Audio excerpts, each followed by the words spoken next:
GearNetwork.com. This is a Gear Network production. You a new podcaster need a show introduction or a commercial bumper? Or do you need a commercial for your business, brand, or podcast? Need help with producing your content? Let GRN Productions answer the call. For as little as $5, GRN can provide the services needed to make your podcast sound exceptional, regardless of what network you belong to.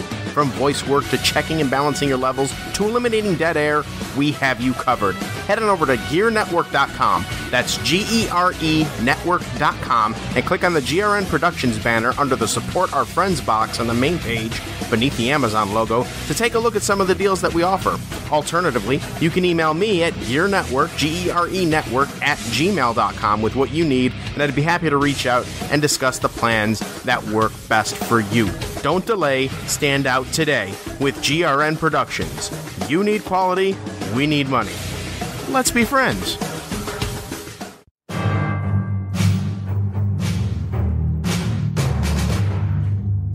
From wherever we decide studios, broadcasted live on iTunes, Spreaker, and worldwide, this is the Turnbuckle Talk Radio Podcast with your hosts, the Crimson Cyclone himself, Cyclone Jones, and of course, the producer, Pat G. The G stands for gangsta. And now kick back and get ready for the Eargasms.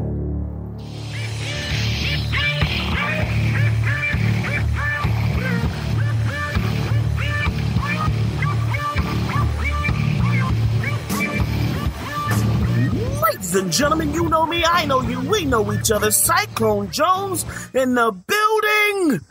We are back, baby. Turnbuckle Talk Radio Podcast. After a little bit of a hiatus, I am back in your ears. Do you feel that dripping? That's an eargasm, baby. Boom! Along with Pat G. The G stands for gangster. Pat G, tell them what it is. Yes, we're back here on the TTRP after a 2-month hiatus because life is life. It is the TTRP, brought to you by Gear Network, and we're all over the place. Spotify, iHeartRadio, iTunes, Spreaker, everywhere you can listen to a podcast. Everywhere. We are now, as of today, Yes. on iHeartRadio. Yes. Check us out. Download it on Apple Music so when our voices come up, you get the ding and you know it's us. Listen to us. Turnbuckle Talk Radio Podcast, but let's begin. Well, before that, I want to give a big thank you to all of our guests from the last couple of months that have been helping us fill space. Yes. Over at Grapplers Anonymous, Mikey Every Night, Brandon Thurston, Vinny Moon. Yes. And, of course, Kevin Blackwood and Daniel Garcia. Yes. And then all of our other guests that we had on, Paragon, Katie Arquette, Robbie Starr, Billy Masters, and many more. Many more. All these interviews, all this stuff that we had, we kind of just put it all together and it was like, here you go. Yeah. Kind of the teaser for our comeback. Yes, indeed. You know, had to take a little bit of time off. But anyway, we're back, baby. Hold on. There was one more thing we had to talk about. What was it? Oh, you know what? Never mind. I'll tell you later. We're back. I can't stress it enough. We are back. In the couple of months hiatus that we had, there's been a lot of news going on. A lot of huge news. Also, hold on. Well, the first segment is the WWE signing a $100 million agreement with Fox Networks for the rights to SmackDown. Okay. Essentially moving SmackDowns back to Friday nights and remaining live. It's essentially works out to $20 million a year or something like that. Yeah. It's like a $100 million deal. It's a lot of money. Well, a lot of people thought this money was going to give WWE the option to go out and sign them top-tier independent talents like a Matt Riddle. And a lot of people thought maybe them making a run at Kenny Omega and the Young Bucks when their contracts come up over at New Japan because they have this money. And this is the thing is WWE feels like that this money is going to lead them to sign new people and maybe take out some of the so-called competition. Because there's been reports, as we'll get into later, of them offering people and other companies money to just stop running off. So with the Fox deal, what does the Fox deal do, Pagy? It essentially gives them another network that's not the USA network to run on. So basically, SmackDown is going to Fox. Yes. Officially. In October of 2019. Oh, next year. Yes. October of 2019. There's been a report coming out of the Wrestling Observer today that there was speculation the WWE deal may lead to them ending the brand split. Because over the last few months, the ratings for Raw and SmackDown specifically, have not been the greatest. Right. Now, but the thing is, WWE has got to a point where they don't care about the ratings anymore. Right. They don't. Because their YouTube channel has over 100 million subscribers. Yep. They have 1.8 million subscribers to the WWE network. Right. They have all the subscribers on Hulu that watch the WWE content on Hulu. Exactly. Raw, SmackDown, NXT, and so on. So it's like they're more worried about their monopoly and business than how many people are watching their show. Because the thing is while you may not watch Monday Night Raw or SmackDown live as it's happening, still watch it and catch up. Doesn't stop you from watching it via YouTube, via Hulu, and whatnot. But with that, once the Fox deal is in play, once October 2019 comes, you have SmackDown on a completely different channel, becomes a completely different entity. Yes. Once it becomes a completely different entity, now you can do a lot of different, you can treat it as its own business.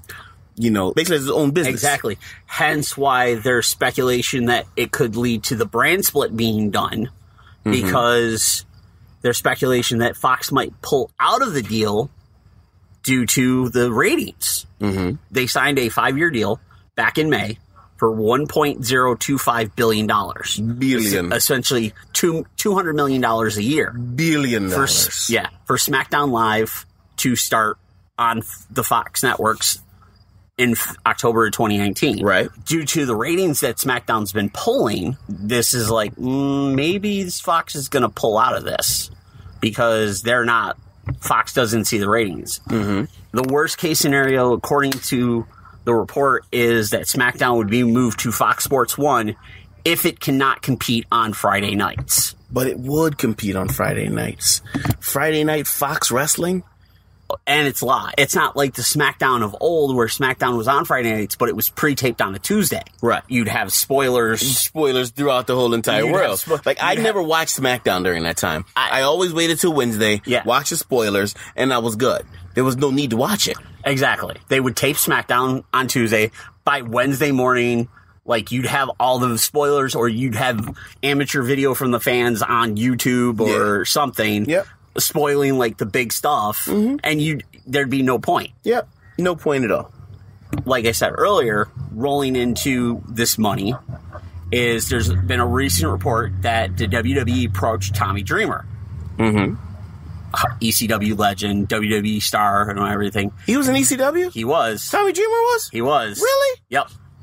We had him on Turnbuckle Talk at one point when we were on the radio. That is true. I remember that. But Tommy Dreamer runs the promotion House of Hardcore. Yes, he does. There was a report that the WWE approached Tommy Dreamer, kind of verified this, that they offered him $1 million to cease House of Hardcore. Just stop running completely. Why do you think that is? What's your opinion on that? If WWE is... And let me set the stage for that, because House of Hardcore isn't something that's going to be, at this moment in time, for them to offer this $1 million right now, isn't going to be something that's going to be seen on television within that year, 2-3 years, I think. Yeah. So, why do you think WWE offered $1 million to stop House of Hardcore right now, in your opinion? Because House of Hardcore is getting a following. It's getting a name. It's... Tommy Dreamer's running shows every couple of months, and he's able to stack the card up with the talent that's not in WWE. And it gives the people where they may not see a WWE show for 6 to 8 months because of the travel schedule WWE runs. It still gives them wrestling. It still gives them wrestling and sees guys maybe once in TNA, once in WCW, once in WWE. Right. It's a place that's credible because Dreamer's name is attached to it. Exactly. And it's a place where the guys that are released from WWE that are good can work. Yep. And be themselves without the stipulation or without the vice grip of WWE creative on them. Yes. They can be there. Not be We the People. Exactly. You know. Jack Swagger. They can be Jake Strong. Exactly. Just straight up amateur wrestler. Yeah. Badass. Exactly. Have that gimmick, that character that WWE slapped on you. Exactly. Like, yeah, there's guys that are out on the independents that, hey, that work for that. It works for them. Mm-hmm. But there's guys that were in WWE that were unhappy because, a.k.a. Cody Rhodes. Right. Cody Rhodes wanted to go back to Cody Rhodes. They're like, no, Stardust is making us money. Mm-hmm. He was unhappy. He's like, all right, fine, cool. Yeah. My contract's up. Bye. Exactly. I'm going. And he went out and made a name for himself. Because he was already Cody Rhodes. He took Cody Rhodes and he made people love Cody Rhodes. Yes. You know what I'm saying? Because Cody Rhodes is already there. He was already Cody Rhodes when he was in Legacy. Was it Legacy? It was Legacy. Yeah, Legacy. When he was in Dashing Cody gimmick. Rhodes. Exactly. Yep. So he was already Cody Rhodes. You know, so all he did was say, hey, this is who I am. This is Cody Rhodes that you saw before, but now I'm better. Same thing with Drew McIntyre. Drew McIntyre had that chosen one thing. Yep. Didn't work. Then he had the 3MB. Yeah. Don't skip over 3MB. Excuse me. He was in 3MB. Don't skip over 3MB. Heath Slater and Jinder Mahal. Yeah. Left. Worked multiple places. Became Drew McIntyre. Like was using the Drew Galloway. Yep. Which is his real name. Right. Became it, and then WWE was like, oh damn. Maybe we should have let him do what he wanted to do. Maybe we should have let him be himself. Exactly. And I think that's what WWE is trying to stop. Mm-hmm. You know, I mean, even though it's a good thing, because the same thing with Jinder Mahal. Yes. Jinder Mahal did the same exact thing. He got released. He became huge Jinder Mahal. Boom, I'm Jinder Mahal. He went out and... oh my gosh, you're huge. Come on back. Yep. You know? So, with that being said, I think WWE... I don't know why WWE's trying to stop that, though.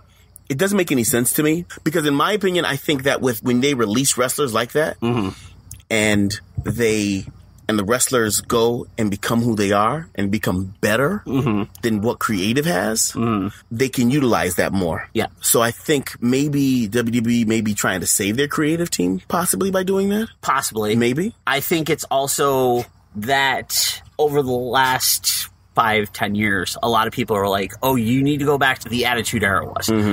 Listen, the Attitude Era was a result of what Eric Bischoff and WCW was doing. If you watch the Monday Night Wars, if you watch the old ECW and WCW DVDs that profile Bischoff and Heyman and those two companies, the Attitude Era started mainly because a couple of guys in the WWE saw what was going on in ECW and WCW with the realism and letting people be themselves just turned up a little bit.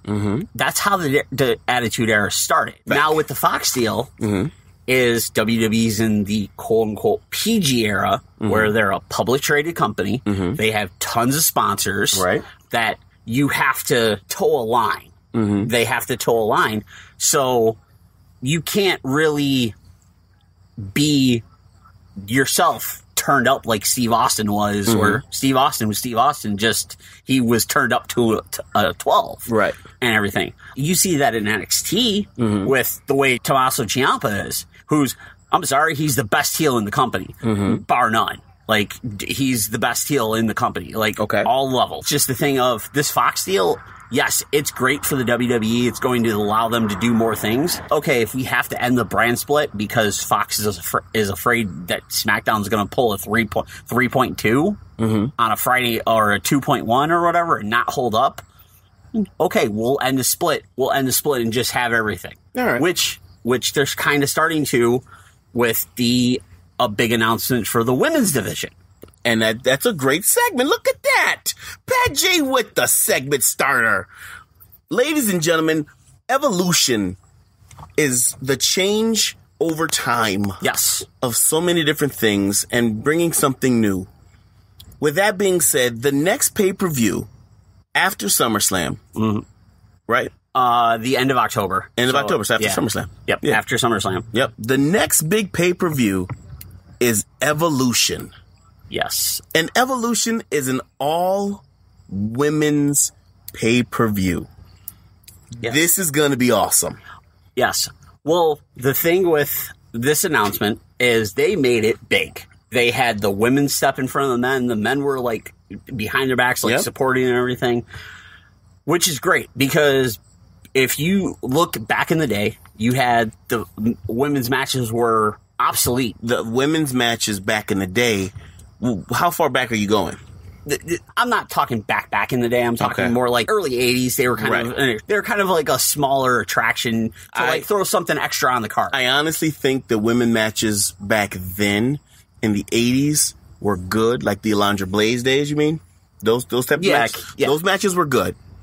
And then afterwards when they became divas, they became popcorn matches. They became the bra and panty matches. Hey, it's time to go get a sandwich. Yeah. You know, hey, time to go to concessions. Yeah. You know, hey, the women's match is coming on. Oh, time to go refill my plate because it's a pay-per-view. I don't want to see this. Yeah. With the women of the new generation. Yes. They have decided to, because right now with 2018, 2019 and forward, women are being treated as equal now. You know, that's one of the major things in the world. Women have fought for equality so much, they have finally received it, I feel as though. Oh, absolutely. You know, it's definitely coming about. So with this pay-per-view being an all-women's pay-per-view, they finally have the equality that they have, and they decided with these women now that are pro wrestlers, they said, hey, I can wrestle just like the men can wrestle. I can wrestle even better than some of the men. You know, I can do the moves that the men can do. I can pick somebody up and slam them down just like the men can do. You know, I can put on an entertaining match just like this man. Exactly. The thing with the two major concerns that with the evolution thing is this past week, I can't remember who used it, but they brought up the #Divas a chance. WWE is never going to admit who started that. Right. AJ Lee, wife of CM Punk. Of course. They're never going to. No, of course not. They're not going to give her recognition. They're never. Now, would I love to see AJ Lee come back for this pay-per-view on a one-off? Absolutely. She won't. Her husband. They won't. I know She'll follow her husband. People are like, when they announced this, people were like forums and everything, like, oh, are they going to get AJ? And it was like, that was the other thing was WWE went so big and made this seem like this was the first one ever. Wrestling purists were like, whoa. ROH, TNA did it first. Like TNA did it first? They had a Impact one night only. Right. That was all the knockouts. Yeah. Which I think drew like a 1.2 buy rate or something like that. See, the thing is, let's talk about that because I don't consider the one night only's pay-per-views. I guess they technically, air quotes, are. Yeah. But they're not really, I don't think. But this is the thing is people came back and said, listen, yeah, other companies have done this, but this is the WWE. Exactly. This is the Mecca. Exactly. This is where every person, man and woman in professional wrestling wants to be. Exactly. So the fact that they're doing a all women's pay-per-view is huge. It's huge because WWE is the Mecca. Exactly. WWE is the place where you want to be at. So when WWE finally sets that standard, whenever there's let's take this for instance. You go to an independent show. Yep. And there's a match with over 20 people in it, and they come out every 30 seconds. What is that match called? A Battle Royal. Battle Royal? Sure? Because people don't usually call it a Battle Royal. They call it a Royal Rumble. They call it a Royal Rumble. Yeah.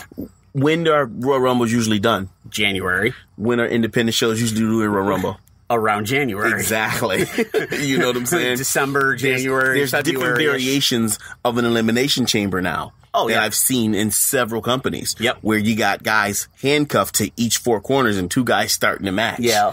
WWE is the starting point for everything. There's companies that do a big summer show. Yep. There's companies do a big late winter, early spring show. Yep. AKA WrestleMania SummerSlam. Exactly. Like everybody does it. Everybody does it. Everybody bases everything off of WWE. Exactly. Whenever WrestleMania comes, how many big shows, how many independent shows do huge shows in the same area during that weekend? Look at this upcoming year. For WrestleMania is returning to New York, New Jersey. They're going to be in MetLife Stadium. ROH and New Japan Wrestling are doing a show at Madison Square Garden. Exactly. Which, the thing is, with Evolution being an all-women's pay-per-view, it's an awesome thing. I honestly believe this is a completely clean slate. To me, it's like a brand new company right now. Talent that you already know about. And Evolution's already going to be built big ass because you're going to have the finals of the Mae Young Classic 2. Awesome. Both women's titles defended. You're probably going to get that because... You know what match you're also going to get? What? You're going to get Trish Stratus and Mickie James. Oh, yeah. Absolutely. WrestleMania 21. Yep. You're also going to have Lita. You're going to have all these other legends. Yep. And also, because they just recently made their debuts, the other two women, the Four Horsewomen, made their in-ring debuts.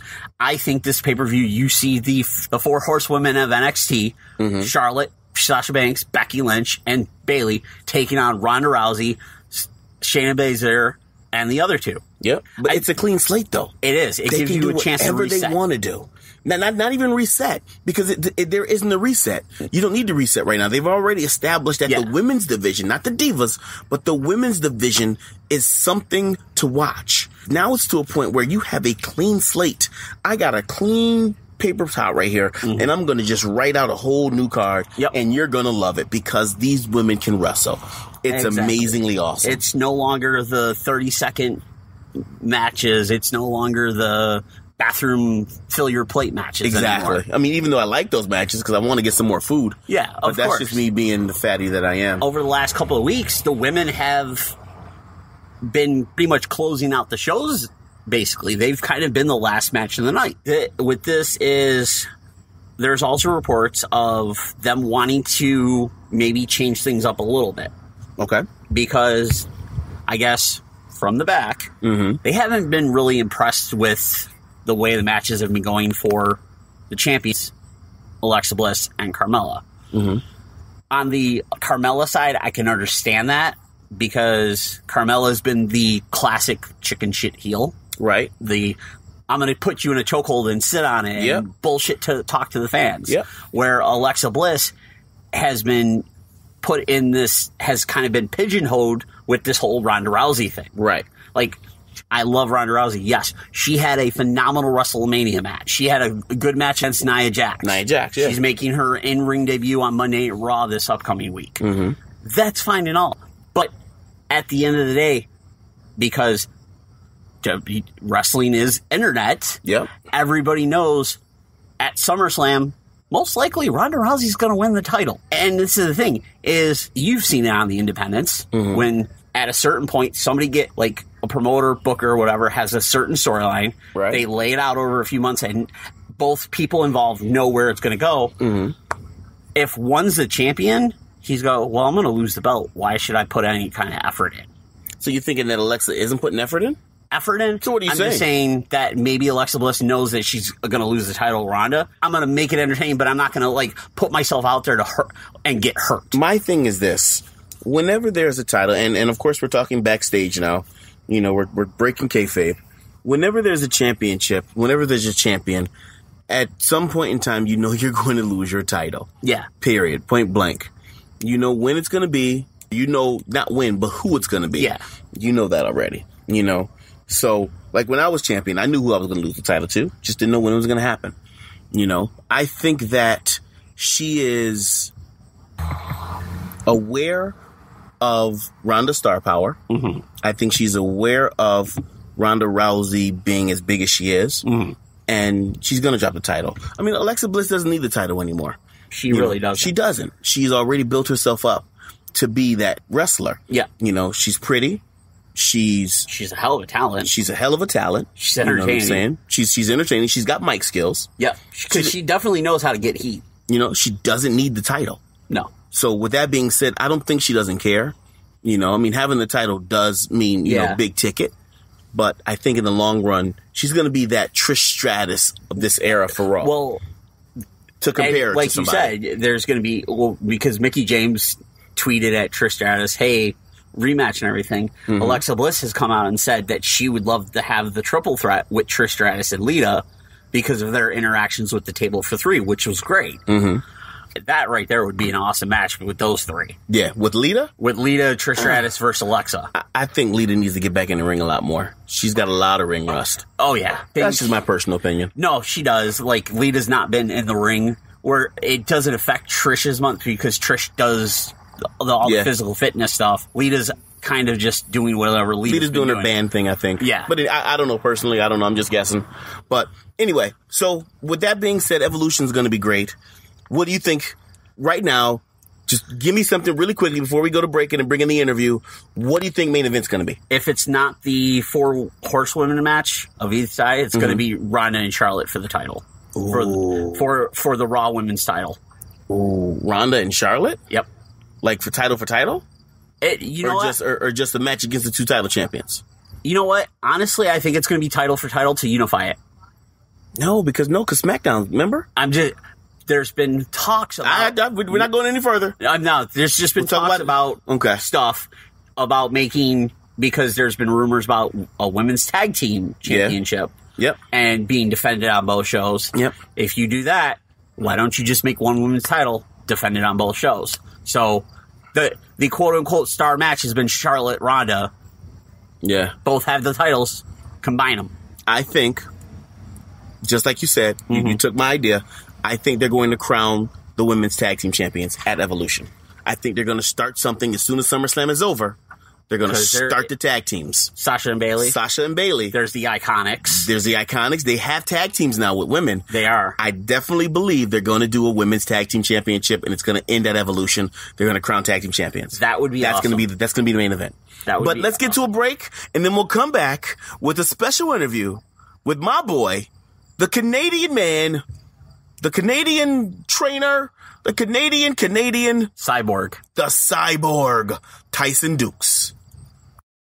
Ladies and gentlemen, this is Cyclone Jones, and I am with Pat G. The G stands for gangster. And remember, the TTRP is sponsored by the Gear Network store through Amazon. If you visit shopgear.com, it's a little bit different. That's shop, GERE.com, and click on any of the banners. It will take you right to your account, and you can do all your Amazon shopping there. When you shop Amazon and Amazon Prime, but Amazon kicks back a small percentage of your purchases back to us here at the Gear Network so we can continue to bring you the great program that you've come to know and love, like the TTRP Turnbuckle Talk Radio podcast, Better Live Than Dead, the FTW podcast, the JC Money Show, and Trust the Podcast from the Gear Network. So that's shopgear.com, SHOPGERE.com for all your Amazon and Amazon Prime purchases from us here at the Gear Network.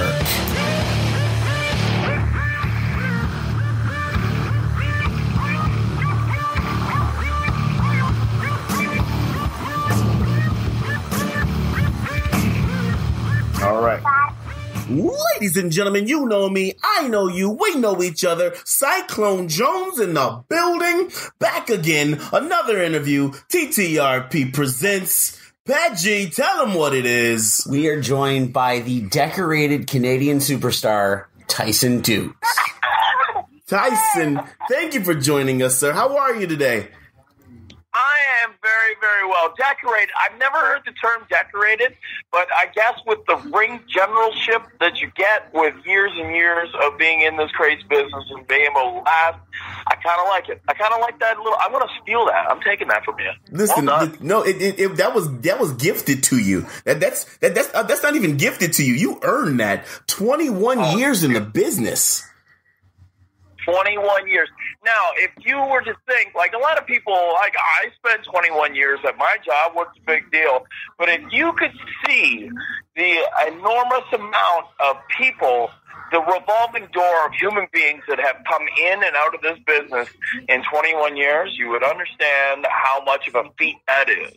Yes, that is. Yeah, I mean, and you've seen a lot. I mean, I've seen some in my 9 years that I've been wrestling, and I'm super old. Like me and you are like the same age, and I've done it for 9 years, and I've seen some people, but you've been doing it for 21 years. That is a feat, sir. I mean, definitely, in all honesty, I congratulate you for honestly doing it that far and being the wrestler that you are. Well, thank you. I don't know. Maybe it's just because I'm dumb. I don't know. But at this point, why does a human being do this long, and why would he want to put himself through this for as long as I have? It's one of those deals, man. I just, if you love what you do, if you're happy to get up and do this day in, day out, you find your way, that's what you do. Yes, indeed. Yes, indeed. And then here you got a little co-host with you there. Well, you know what? We got a big time tag team right now. My littlest guy is with me. So I apologize to all fans out there that every once in a while he might blurt something, being doggy or bye-bye. He's just going to yell it. Yeah, no worries. I mean, that's how life is. That's how my life is. I got a house full of kids right now, man, and it's just crazy. But anyway, so Tyson, with you being 21 years in the business, man, like I said, that is a feat among many. You've decided to take another venture also with your still wrestling, because you're still wrestling, actively wrestling all over the place. With what you're doing now, you're actually starting a wrestling school, or you started a wrestling school. Tell us about that. See, this is everybody has to have an end game. There is always going to be the end game. Nothing is forever. Unfortunately, for those in the wrestling business, once your end comes, once it's there, there's a void to fill. Like, it's hard to explain, but like when you get in this business, you're in this business for life. Whether you like to admit it or not, you're going to be the Terry Funk that you retire 18 times, or you're going to be something, you're going to be miserable.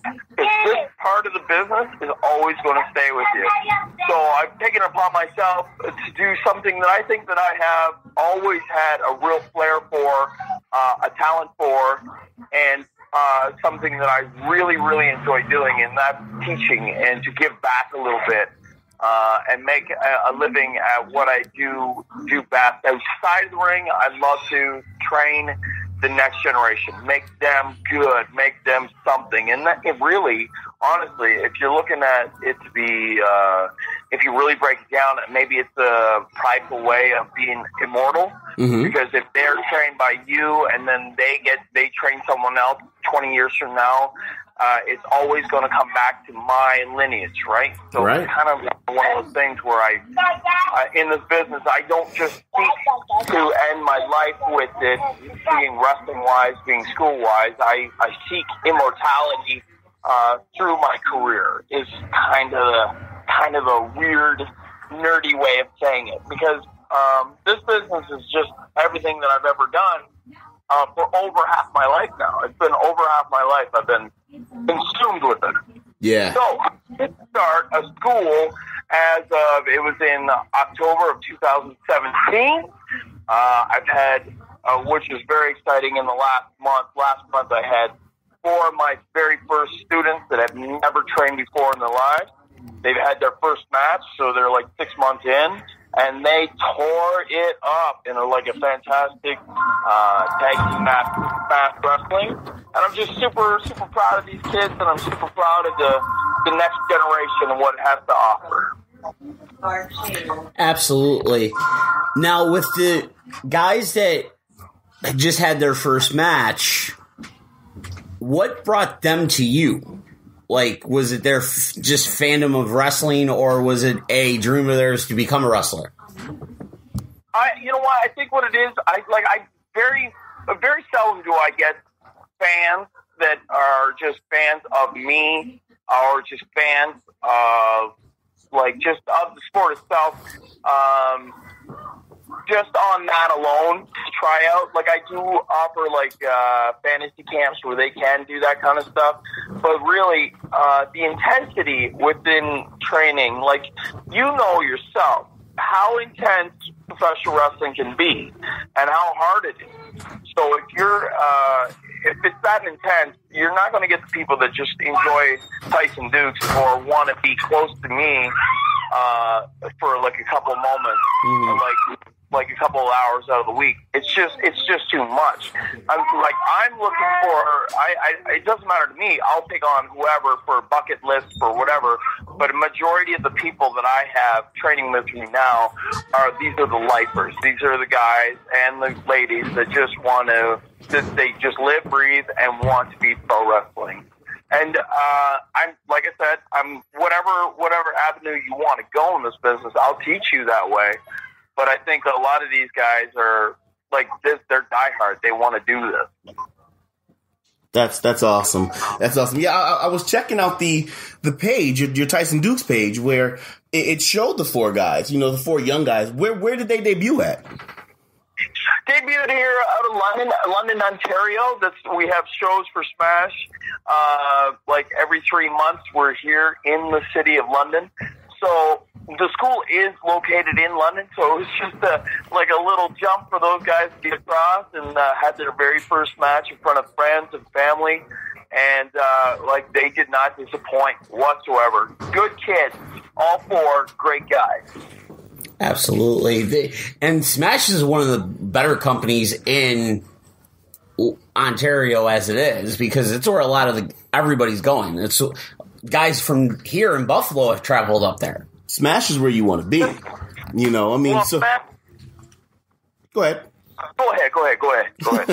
Well, Smash is where you want to be. Smash is the epitome right now of indie wrestling in this area that I think. I mean, it's along the edge of ESW as well. ESW is kind of the flagship of Western New York, and Smash, I think, is kind of the flagship from what I see of that area that they're in. I mean, if I'm incorrect, Southern Ontario, right?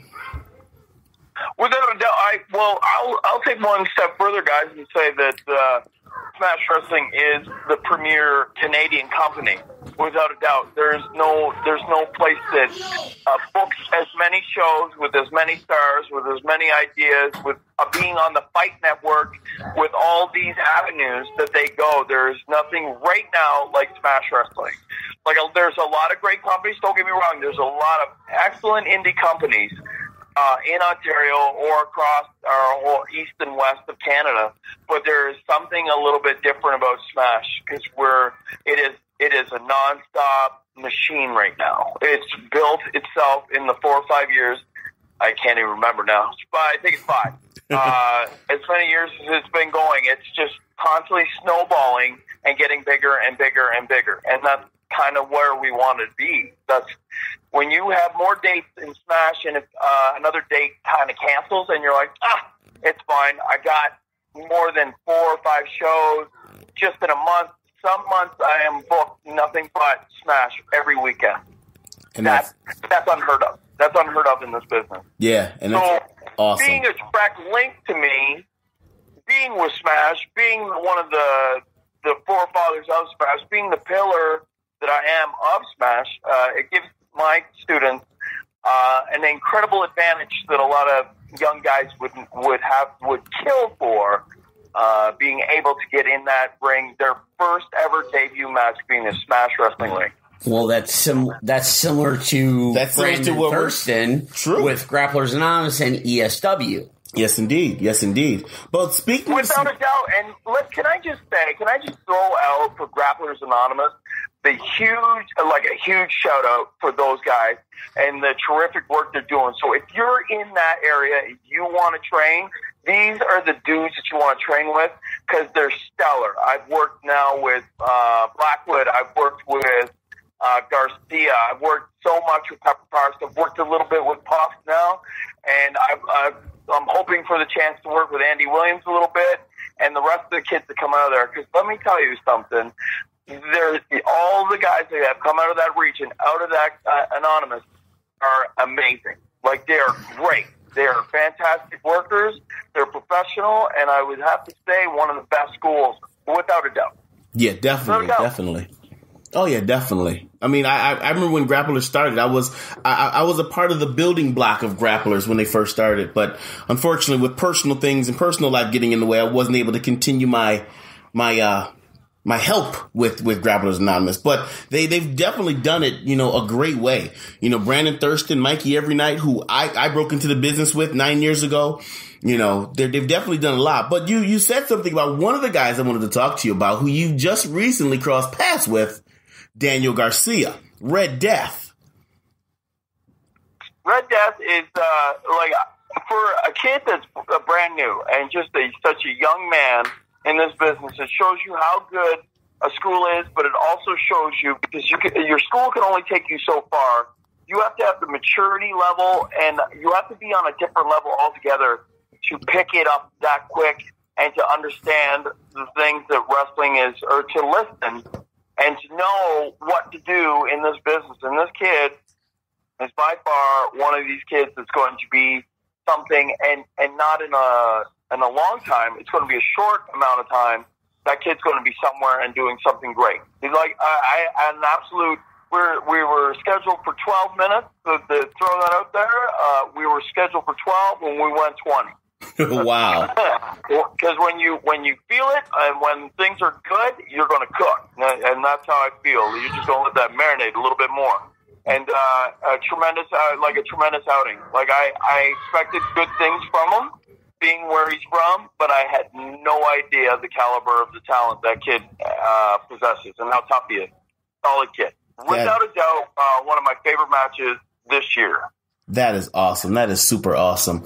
So with Tyson Dux Wrestle Factory coming out, you wanted to kind of, in a professional way, selfishly keep your lineage going by teaching your guys. And of course, when they get older, they teach their guys, but it's still your teachings, which is an amazing concept. What can people expect to learn from Wrestle Factory? The first thing they'll always learn how to be professional. This is the first thing I tell people that they don't really expect out of this thing is a professionalism, a way to conduct yourself at shows, because that can be lost. That can be lost in translation. You can be the best athlete in the world, and then as soon as you're in another place with another group of guys, you could never get booked again. Just on your professionalism, how you carry yourself, all that stuff. So I try to teach etiquette. I try to teach them how to go about their business. I teach them about everything. I'm straight up taken from the WWE when I went to Performance Center. I've taken as much and absorbed as much info as I could from those days that I was down there training with them, and I've applied it to my own business. The wrestling thing.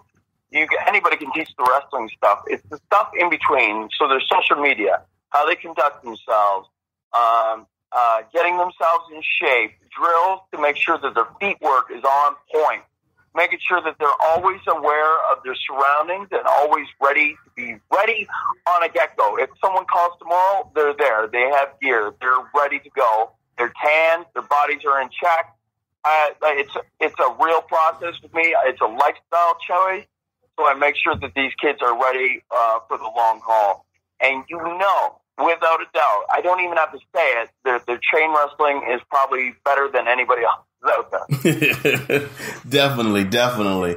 Well, Tyson, with that being said, we want to thank you for joining us. Truly do appreciate it. At this moment in time, this is your time to shine. Tell everybody where they can get in contact with you, where you can get booked. They book you. Are you still taking outside bookings?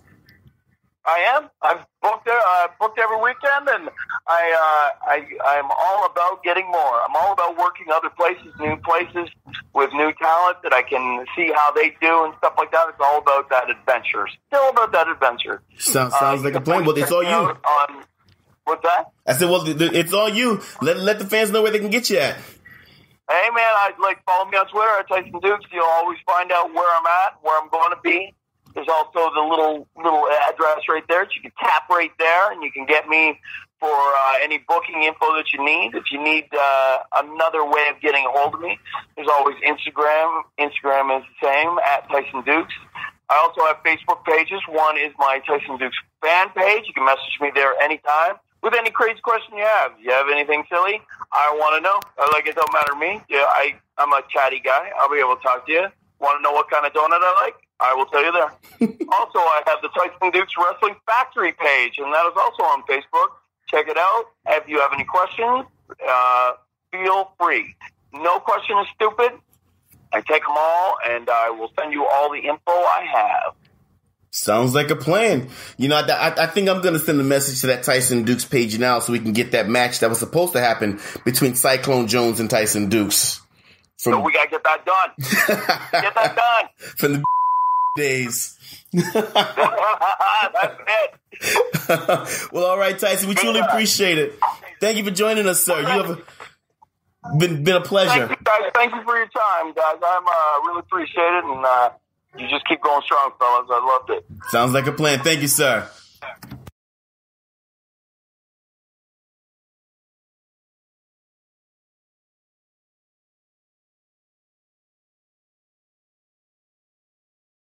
Ladies and gentlemen, welcome back. Turnbuckle Talk Radio Podcast. Cyclone Jones, Pat G, the G stands for Gangsta. Awesome interview with my man, the cyborg Tyson Dux, talking about his training school, His career. talking about his career. You know, a lot of things this man has accomplished. Giving the shout outs to Grapplers Anonymous as well. Yeah, oh yeah, definitely, you know. Talk about Grapplers really quickly. Grapplers is an amazing, amazing place. It is. You know, and I'm kind of upset at myself, not personally taking it, but because life is life, like we always say. Yes. You know, I had an opportunity to be one of the trainers that You did. You know, when but- it very first started. when it And very first started. Mikey every night did bring up that point. Yeah, you He's know. like, when we first started, Cyclone was going to be one of the main guys, and just life is life. Yeah, life is life. I wasn't able to do it. I had, you know, family, and I wasn't able to get there in time. But, I mean, like I said, Grapplers is amazing. Oh, absolutely. You know what I'm saying? Like, we just saw Kevin Bennett, you know, on Raw and SmackDown. We just saw over the Vinny last couple of weeks, you've seen a lot of Western New York talent on We just saw Vinny Moon on WWE get television. kicked on a pay-per-view. Yep. He got the pay-per-view check. Yeah. You know? Kevin Bennett had the match against Almas on SmackDown. Yeah. And then Daniel Garcia on 205 Live. Yes. You know, we saw Puff. We saw Danny Garcia again, you know, in the No Way Jose conga line. Yeah, I believe you know? the conga line was Puff, Garcia, Vinny Moon, Thomas Burrington, Kevin Bennett, and Beautiful Bia. Beautiful Bia, and Terrell Kenneth. Yeah. Yep. That was a lot of talent right there. Exactly. A lot of talent from the Western New York area, which is amazing. And then Daniel, like I said, Kevin Bennett had that match against SmackDown against Andre Cien Almas. Yep. And then Daniel Garcia with the match on 205 Live. Yeah, exactly. So now I have to put this out there because there was one day where this young man approached me and he came to me and he said, "You know what, Cyclone? I want to wrestle you." Mm-hmm. And I think it's time now. You think it's time? I think it's time. Daniel Garcia, this is a challenge to you, young sir. Now, I know you're doing big things. I know you're doing things all over. You're in Canada. You're calling out the Red Death. You're in everywhere. You're calling out the Red Death. I mean, I am calling out the Red Death because he came to me and wanted a match. Ah, okay. You know, he came to me and wanted a match. All right. So, yes, Red Death versus the Cyclone. Cyclone Bomb, not a problem. Mr. Daniel Garcia, Mr. WWE paycheck right now. Let's make this happen. Let's make this happen. But anyway, back to the segment. So, this segment is very, very, what's the word I'm looking for? Touchy? Not touchy. I mean, because we've talked about this before. But Hulk Hogan. Yes. Is reinstated. His name has been written back on the wall. Yes. His statue.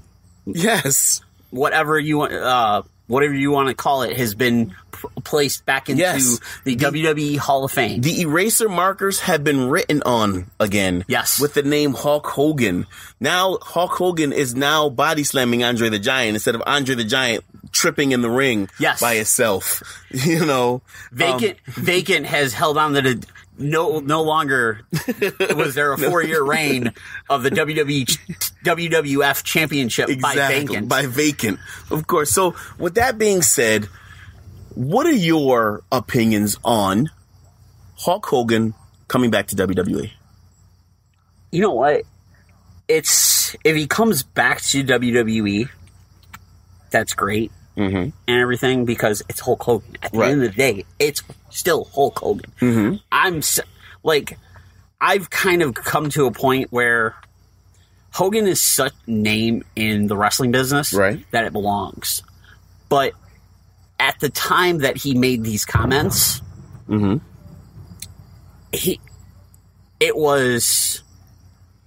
got to a point where I've separated the two. Well, comments aside, because to a point. Well, and the reason why I'm kind of stopping you there, because it's comments aside, because we already know what the comments are. We already know why he stopped. Exactly. Let's look at the wrestling aspect of it. The wrestling aspect of it. Because really quickly, because like Hogan said, people say a lot of things behind closed doors.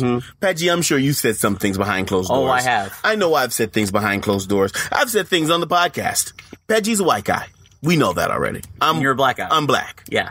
So I'm always doing it. But, that's neither here nor there. No. Let's talk about the wrestling portion. The wrestling aspect of it is Hogan was such an instrumental person in the wrestling business. I feel like he needs to be there. I'm glad that he's got reinstated and everything. And the thing is, he came to wherever they were. It was Pittsburgh. Right. It was Pittsburgh. Pittsburgh, baby. It was the Extreme Rules. Yeah, Steelers. He was in the locker room. Pittsburgh Steelers. Yes, your silly yellow towels. Yeah, exactly. He was in the locker room. He gave a heartfelt apology, and a couple of the guys came out and they gave statements. Titus O'Neil did. New Day gave like a giant speech. Kofi released it on his Instagram, I believe, and everything. They're like we're not upset by it anymore. Yeah. They're like indifferent. Right. Because, and everything. It just takes time to heal. Exactly. And Hogan's out there doing the things that he needs to do to repair the damage that has been done. Yeah. He's taking a lot of pictures of black guys, too.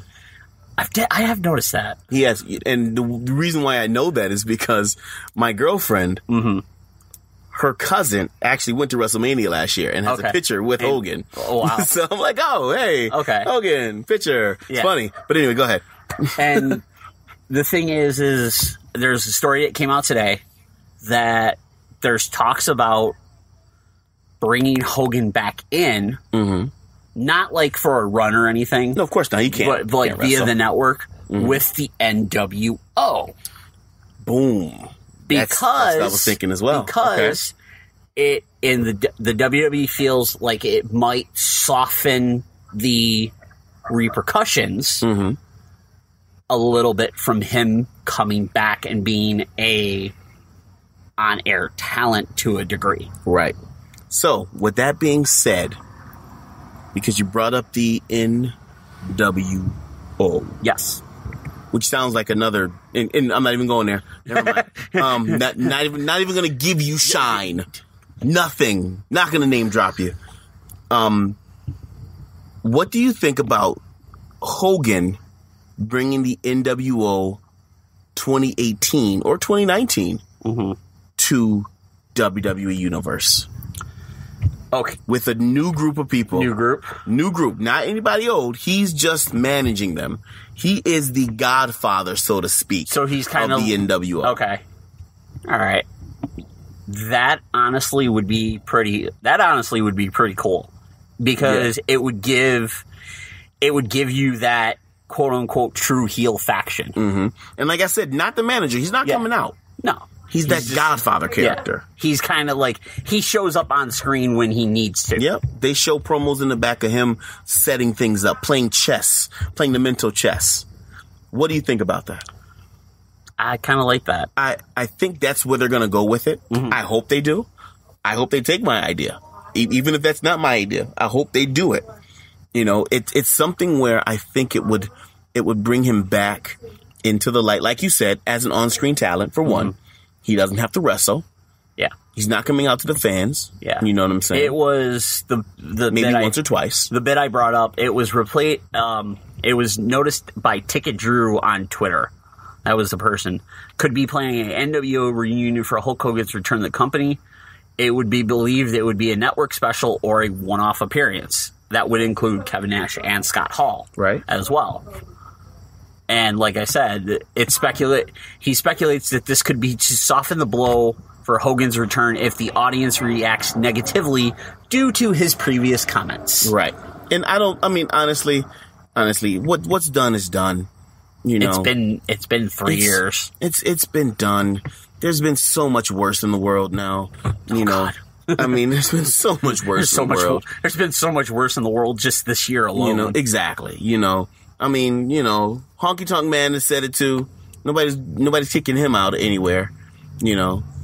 So, I mean, let's just be real. Hulk Hogan deserves what, he built. He had the 3-year suspension. Yeah. He deserves what he built.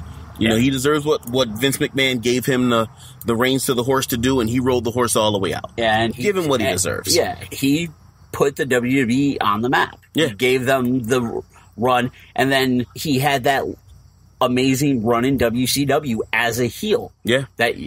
Because, when Hulk Hogan turned heel and dropped the leg drop on Savage, everybody lost their and then he cut that promo. Yep. And was like, the fans are, you're watching Bash at the Beach 96. Yep. So what? Like, what in the blue world? What is going on? And then exactly. the next night on Nitro, he comes out in the full black, and you're going with Voodoo Child, and you're just like, this is not my Hulk Hogan. Yeah, exactly. Like that's the thing. Like, this isn't my Hulk Hogan that I grew up with. Yeah, this is a different Hulk Hogan, and you loved that Hulk Hogan. Because it was a different Hulk Hogan. He wasn't the full same Hollywood. One. Exactly. Like, I'm waiting for Cena to do it. Cena won't do it, though. Cena's already stated that he won't do it. Well, he can't do it. He can't. He can't do it. And not because WWE won't make him or can't, make him do it, but he can't. Too many kids love him. He's actually, a couple of weeks ago, he was doing an interview somewhere, and somebody asked him about turning heel, and he's like, at this point, there's no way I can do it. Nope. He's like, he's John Cena. I'm stuck. Yep. And the thing with John Cena is he's starting to slow down. Yeah. Oh yeah, definitely. He's starting to slow down. At the point of 96 when Hogan turned, Hogan was still really active. Right. Well, Cena's doing other things. That's why.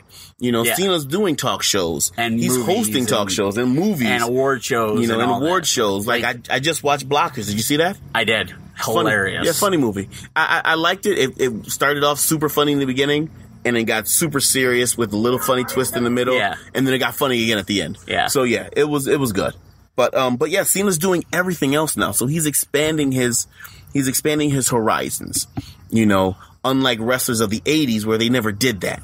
Or never really had options to outside of Hulk Hogan. Some did. Yeah. Hogan, Undertaker. Yeah. Because Taker was in a movie. Taker was in a movie with Hogan. Yeah. Because Hogan wanted him to be. Yeah, exactly. We're gonna get you, Ramsey. Yeah. Suburban Commando. Yeah, So there were options out there. Hogan did a couple of movies. And, it's different for Cena now if he was a turn heel because he can't. He's already that face of the WWE. Yeah, absolutely. But I think that's about it, though. Well, to close out the show. Oh, my gosh, you're closing the show? We're going to close the show.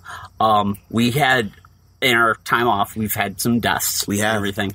Most recent, Nikolai Volkov and Brian Christopher passing away this past week. And the thing with Nikolai Volkov is he was a hell of a talent. Yes. In the 80s. And he pretty much wrestled up till he couldn't wrestle anymore. Yep. He sure did. I've met him a couple of times, and he's been real. He's always been one to sit down and talk. Like, if you want to sit down and talk and get advice, he was one of the guys to do it. Yeah, it was hard to understand him because of the Russian and everything. Because he really was Russian. He really was. No, it wasn't. But he was giving you, you'd ask him. I've seen it. Guys would ask him, and he would give advice. He always gave advice to everybody. He gave his phone number out to at least 5 or 6 wrestlers, on the indie scene, and said, "Hey, call me." Yeah. Call me. And he meant it. And as I see through my timeline, a lot of guys are like, I wish I would have called you, Nikolai, when you told me to. I know you meant it. Yeah. I wish I would have called you to talk wrestling, but they didn't. I remember Nikolai Volkov was one of the reasons why I liked Russia so much when I was young, when I was a little kid. You know, I used to go to school in elementary school, and then, like, I'm from Russia. And then of course later on when they were both kind of getting near the end of their runs in WWE, the tag team of Volkov and the Iron Sheik. Exactly. Like, that was a classic, just classic foreign heel tag team. Yep, exactly. And then whole, you listen to us do our national anthems and everything. Exactly. It was great. It was great. It was great. And then, you know, Brian Christopher, unfortunately, he's passing away due to suicide. Yeah, it's from the reports and everything.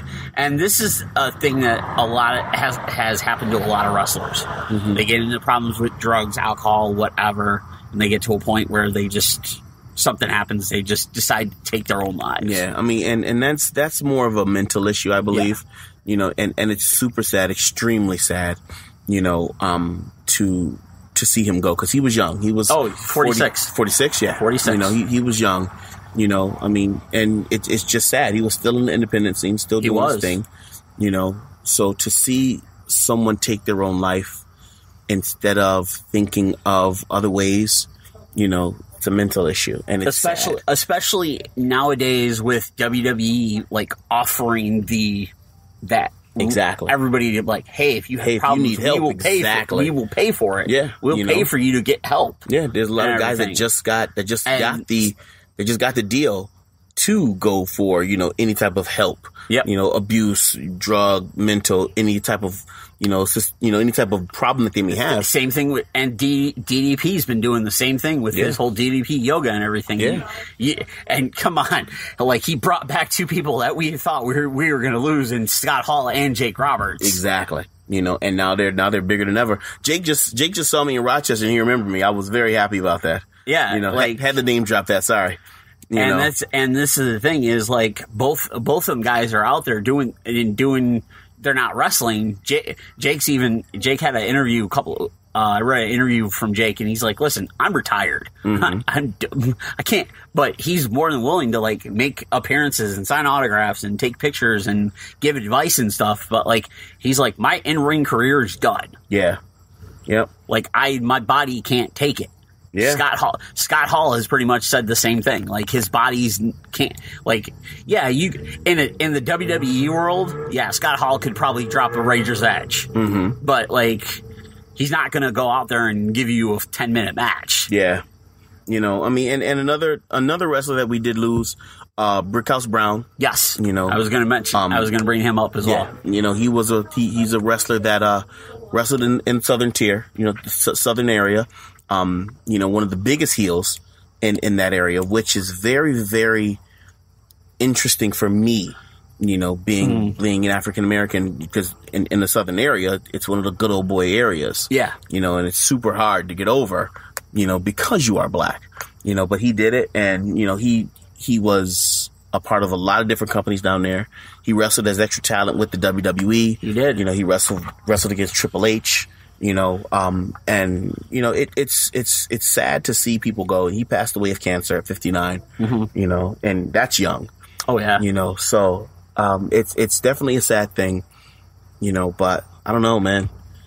Why don't we start the show off like this? We can't end the show. Well, we're not going to end the show completely because there's been a lot of local action going on lately as well. ESW's been on fire. Yes, ESW with Anthony Gaines. That's Anthony Gaines, yes. I was thinking of somebody One of a kind, yeah. One of a kind Anthony Gaines. One of a kind Anthony Gaines and his 18-foot of flight. Yeah, and from Ace Romero. 2.5 million views. Yes. You know, my ESPN, God. CNN, Fox and everything. Like, everything was showing that. Yeah. So, like, we definitely got to get him back on the podcast. Along with Ace Romero. We can definitely do that. We could probably do that Saturday. The 25th of August, ESW presents 4th and Gold. Yes. You know, there is another show also that day.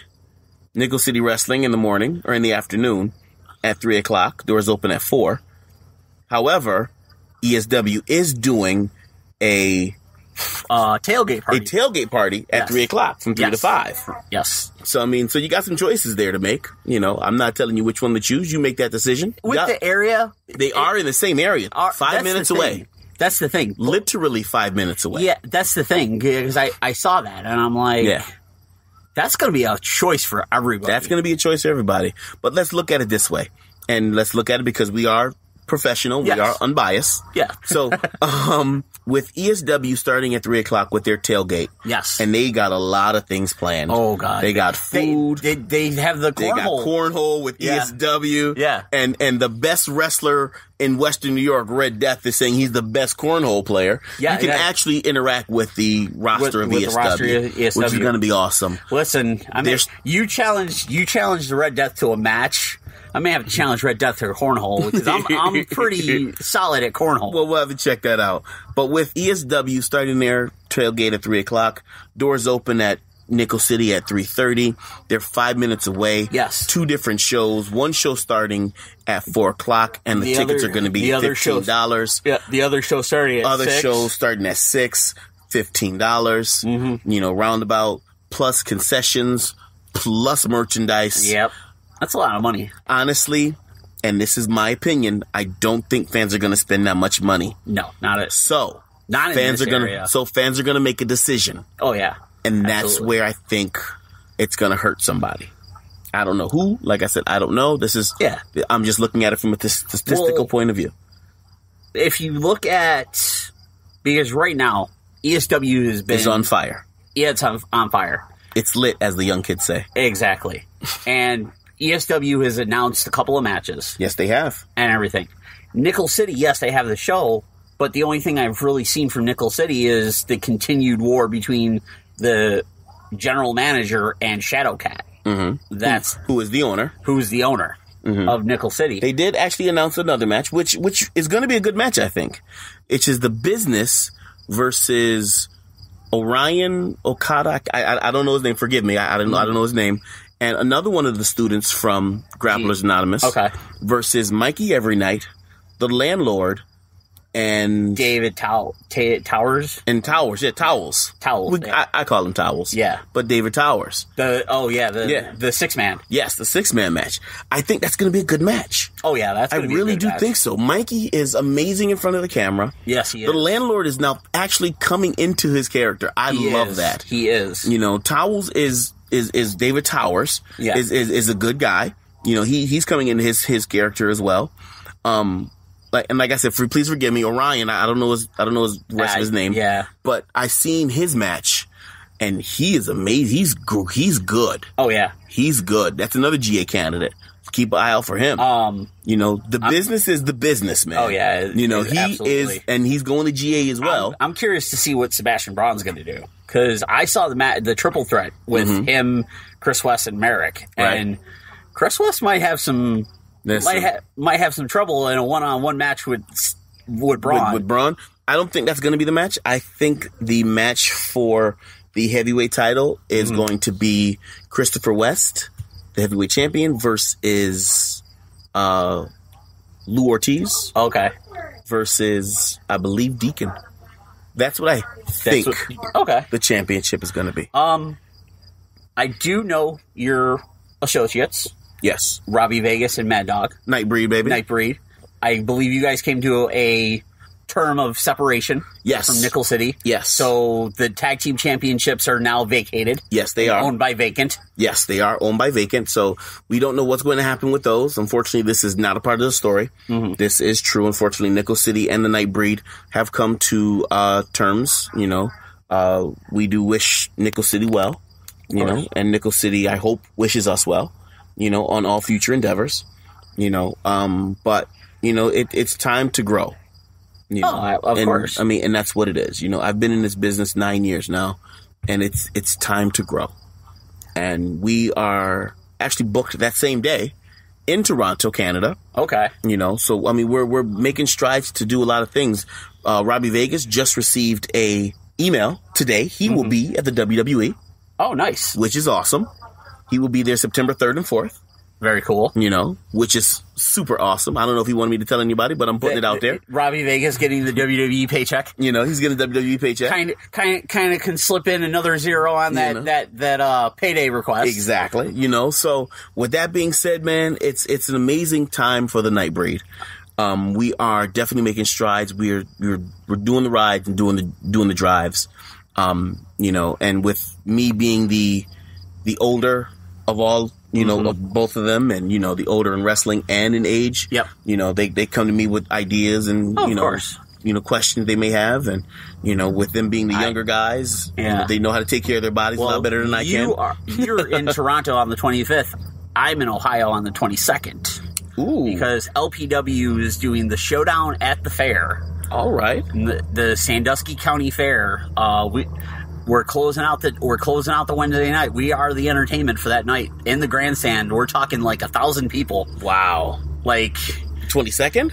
Yeah. I may have to join you. August 22nd. From what I've been told from George Keller, who runs the Strand Theater Arena down in Fremont, where LPW runs, the grandstand at the fair holds up to 1,000 people, and he's like, we're gonna get close to 1,000 people. That's awesome. And I'm going, damn, that's nerves right there. May need some help to double co-host or double announce. No, you need help to double announce. Damn it. Listen, you're still an in-ring talent. You not in Ohio, I'm not. Well, that might change because, like I said, Sebastian Braun might come with me, and he's been, the last time me and him went to Ohio, he's like nudging me. He's like, yeah, he doesn't want a cyclone bomb. I want Cyclone. That's a big ass cyclone bomb. He wants you in the ring, buddy. Yeah, a lot of people want me in the ring. Well, ladies and gentlemen, thank you for joining us. We truly appreciate it. We're back. Turnbuckle Talk Radio Podcast. After that long hiatus, this is the first episode back from it. Yes. Thank you for listening. We truly appreciate it. Pat G, you know how we ended. Do it. Do what? I don't do those things. Don't you dare do my ending. Cyclone! Hey everyone, you like the music that you hear? Whether it's a background music on the commercial, a selection from either Brandon or myself on Football Talk Weekly, myself on TJCMS, or maybe the Turnbuckle Talk Radio Podcast, folks, played a wrestling theme that you just dig and you want to hear over and over and over again. Well, I'll tell you what. Gear Network can hook you up with Amazon Music Unlimited 30-day free trial. You can listen to tens of millions of songs, any song, anywhere, with new releases from today's most popular artist. You can listen to it ad-free with unlimited skips. And the best part, the most awesome part, you can save that data if you're still on one of them tiered data plans like I am. You can download it for offline listening. Better yet, if you have Amazon Echo at home, because I know you do, you can just ask Alexa to play whatever song you want, and they'll do it for you, just like that. It's kind of crazy. After the 30-day trial, you're really going to like this. The price for this is amazing. $7.99 a month or $79 a year for an individual plan for Prime members, or $14.99 a month, $149 a year for a family plan for Prime members. Or if you just want to go with just the Echo, because you like the Echo, you have the Echo at your house, and you want to just do an Echo plan, hey, $3.99 a month. You can't go wrong there. If you're also a student, you get a discount as well. Head to GearNetwork.com. On the top bar, it says Support the Shows. Under Shop Amazon, you will find the Amazon Music Unlimited free trial link right there, and you can click that and sign up for a free 30-day trial of Amazon Music Unlimited. This podcast does receive a special bonus if you do sign up and use the 30 days, even if you don't keep it. So it helps us out tremendously. But if Amazon is not your thing as well, right to the left of Support the Shows is the donate button, and we accept PayPal in any denomination. As always, thank you for your likes, your shares, your listens, your support, your shopping through Amazon, your donates through PayPal on GearNetwork.com. The preceding presentation has been brought to you by the Gear Network.